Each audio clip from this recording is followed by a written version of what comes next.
1992 से कायम government primary school खैर मोहम्मद मरी की हालत ख़राब। बच्चों को बैठने के लिए फर्नीचर नहीं, पीने के लिए पानी नहीं, सर्दी में बच्चे ठंडी ज़मीन पर बैठकर तालीम हासिल करने पर मजबूर।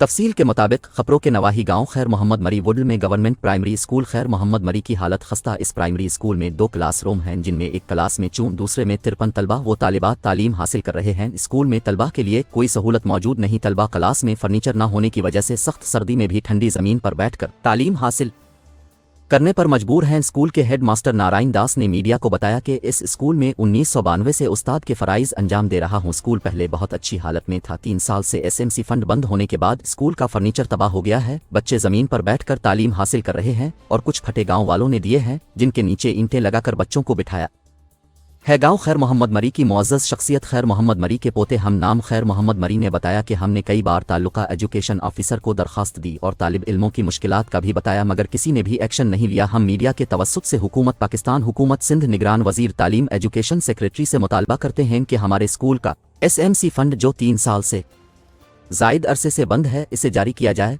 और स्कूल में फर्नीचर की किल्लत को दूर किया जाए ताकि बच्चे तालीम हासिल करने में परेशानी का शिकार न हों।